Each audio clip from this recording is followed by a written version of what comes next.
नमस्कार, आप देख रहे हैं टीवी 9 डिजिटल और मैं हूं आपके साथ मनीष। आज हम बात करने जा रहे हैं ऑटो सेक्टर पर। दरअसल सभी कार कंपनियां बड़ी से बड़ी, चाहे वो मारुति हो या टाटा हो या कोई भी कंपनी हो, सब 1 अप्रैल से गाड़ियों के दाम बढ़ाने जा रही हैं। तो कौन सी गाड़ी का दाम कितना बढ़ जाएगा, आपके पसंदीदा कार कितनी महंगी हो जाएगी, इन्हीं सब मुद्दों पर बातचीत करने के लिए हमारे साथ 2 गेस्ट मौजूद हैं। एक तो है टुट्टू धवन जी, जो कि देश के जाने माने दिग्गज ऑटो एक्सपर्ट है। सर, आपका बहुत बहुत स्वागत है टीवी 9 पर। दूसरे हैं दर्शित गुज्जर जी, जो कि डूडल के फाउंडर और सीईओ हैं। तो इन दोनों से हम जानना चाहेंगे कि सर जी, ये जो ऑटो सेक्टर में जो ये घोषणा हुई है कि 1 अप्रैल से सारी गाड़ियों के दाम बढ़ जाएंगे, तो इस पर सर कैसे असर पड़ेगा, कितना असर पड़ेगा, और इस फैसले के पीछे कारण क्या है? मतलब क्यों ये कंपनियां अचानक 1 अप्रैल से सारी गाड़ियों के दाम बढ़ाने जा रही हैं? किसी ने 3% बढ़ाने की घोषणा की है, तो किसी ने 4% की है। तो मतलब इसका मकसद क्या है? जी सर, धवन सर आपसे पूछ रहा हूँ सर। हाँ, देखिए, मकसद तो यही है। जैसे जैसे जैसे महंगाई बढ़ती जाती है, जैसे जैसे आपके पैसे की वैल्यू कम होती जाती है, उसकी रिक्वायरमेंट्स इंपोर्ट की जो है उनकी वैल्यू बढ़ती जाती है, तो ऑब्वियसली कहीं ना कहीं एक ऑफसेट करना पड़ता है इनको एक्सपेंस, जो कस्टमर को पास ऑन किया जाता है। और ये जरूरी नहीं है कि ये हर साल ही हो।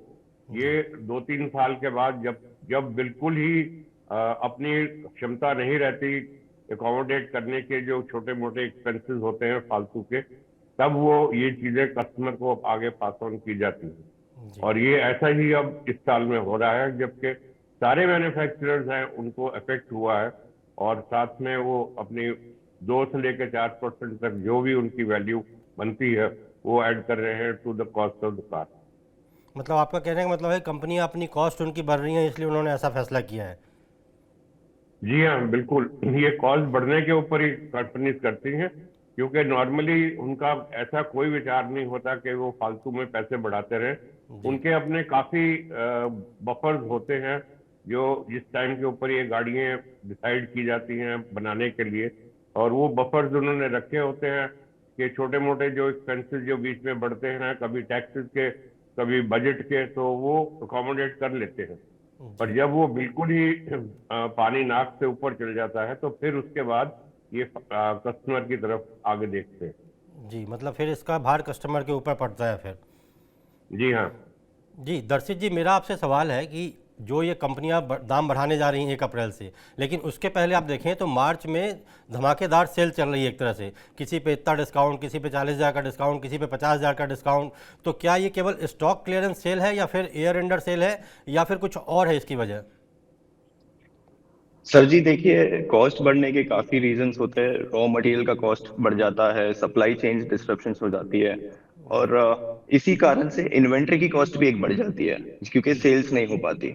और वो इन्वेंट्री की कॉस्ट बेयर करना पड़ता है एक डीलर को, एक डिस्ट्रीब्यूटर को बेयर करना पड़ता है। उस इन्वेंट्री कॉस्ट को एडजस्ट करने के लिए और इन्वेंट्री कम करने के लिए फिलहाल के लिए डीलर्स और डिस्ट्रीब्यूटर्स भारी डिस्काउंट एक कंज्यूमर को दे देता है, जी और इसी के कारण मार्च तक सेल्स और आती है। और इसका दूसरा एक कारण होता है कि जो 2024 के जो मॉडल्स होते हैं मैन्युफैक्चरिंग के, उसको भी वो स्टॉक क्लियर करने के लिए वो सेल लाई जाती है। और जो करंट अभी जो रेट जो इन्फ्लेट होने वाले हैं, वो सारे 2025 के मॉडल से लागू करता है। जी, जैसा आपने बताया कि 2025 के मॉडल से लागू होगा, तो सर टुटू सर, मेरा आपसे एक सवाल है कि चूंकि आप बहुत साल से मतलब ऑटो को देख रहे हैं, सब कुछ देख रहे हैं, तो क्या ईवी पॉलिसी जो आई है, सरकार इस पे इतना फोकस कर रही है ईवी पॉलिसी के ऊपर, और कंपनियां भी लगातार ईवी पे जोर दे रही हैं, चाहे बड़ी कंपनी बड़ी से बड़ी हो या छोटी से छोटी हो, तो सर आपको लगता है कि ये जो दाम बढ़ाने वाला है, तो क्या इसका ईवी गाड़ियों पर भी दाम बढ़ेगा, या केवल पेट्रोल डीजल की बात हो रही है?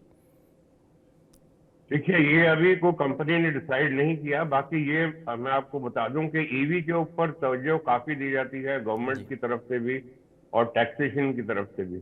और साथ साथ में जो उनके ऊपर रिसर्च एंड डेवलपमेंट चल रही है, जिसके साथ जो इनपुट कॉस्ट है, जैसे आप बैटरी की बात करेंगे, जी वैसे उसकी इनपुट कॉस्ट जहां जहां कम होती जाती है, तो वो ऑब्वियसली कस्टमर की तरफ पास ऑन नहीं की जाती, वो कंपनीज अपनी तरफ रख लेती हैं एज अ बफर, के किसी वक्त जब जरूरत पड़े तो वो आगे ट्रांसफर करेंगे एक्सपेंसेस टू द कंज्यूमर। तो जी अभी तो फिलहाल मेरा नहीं ख्याल कि कोई ऐसा अनाउंसमेंट हुआ है कि जी ईवी की प्राइसेस भी बढ़ेंगी।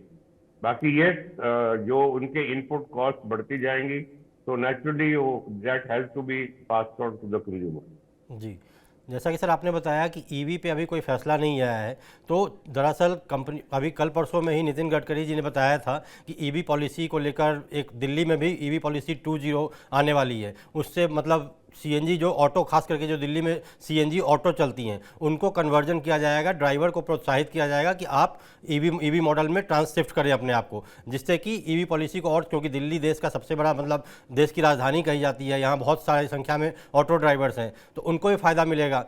तो इस पॉलिसी सर आपको लगता है कि ये बीच में जो दाम बढ़ाने वाली बात है, इसको कुछ झटका सा लगेगा अगर ऐसा कुछ होता है तो? क्योंकि इसमें जो है मारुति देश की सबसे बड़ी कंपनी है और उन्होंने जो घोषणा की है वो 4% तक बढ़ाने की है, चाहे उनकी फ्रॉन्क्स हो चाहे वैगनार हो, मतलब जो मोस्ट सेलिंग कार्स हैं उनके भी दाम बढ़ने वाले हैं। तो ऐसे में कई सारे आपने एड्स भी देखे होंगे, अभी एड्स भी चल रहे हैं कि लगातार आपके पास बचे हैं बस 5 दिन, इतने बचाने का मौका, इतना में आप कर सकते हैं। तो सर इसका क्या मतलब, आम कंज्यूमर को इसका कैसे इम्पैक्ट पड़ता है जो नहीं जानती है कि कंपनी की कॉस्टिंग की क्या प्रॉब्लम है या क्या दिक्कत है, अंदरूनी प्रॉब्लम्स क्या आ रही हैं, तो उनके ऊपर इसका इम्पैक्ट कैसे होगा सर?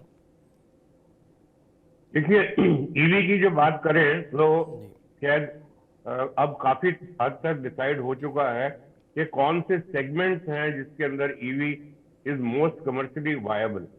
और उसके अंदर देखा गया है कि जो कमर्शियल सेगमेंट्स हैं, खासतौर टैक्सीज और एग्रीगेटर्स जो हैं, उनके जो गाड़ियां ईवीज की फुल वैल्यू निकल आती है, क्योंकि उनकी खपत ज्यादा है, उनकी यूजेज ज्यादा है, और they are used as a machine जो आप 24 घंटे चला सकते हैं। Even if by changing a driver और टू, तो आप उसको हर वक्त आप उसको इस्तेमाल कर सकते हैं। सबसे पहले बढ़िया चीज तो ये है कि जब आप गाड़ी या मशीन की पूरी वैल्यू निकाल लें in the shortest possible time, तो आपका जो रिटर्न ऑन इन्वेस्टमेंट है वो ज्यादा आ जाता है, और साथ साथ में जो रेजिडुअल वैल्यू जब कम होती है बेचने के टाइम के ऊपर, तो आपको इतना तकलीफ नहीं होती कि आपने उसको औने पौने दाम में आगे बेच दिया। वेर एज जो कंज्यूमर्स हैं, एक्चुअल कंज्यूमर्स हैं, they want a bang for their buck. तो जो रेजिडुअल वैल्यू जब गाड़ी की होती है वो पूरा अपना रिटर्न मांगते हैं, और साथ साथ में अब तो जो स्क्रैपिंग पॉलिसीज के अंदर आपको बेनिफिट्स मिलते हैं स्क्रैपिंग करने के जी और रोड टैक्स बचत करने के, वो भी आप उसका फायदा उठा सकते हैं on vehicles which are being scrap and which have outlived their date.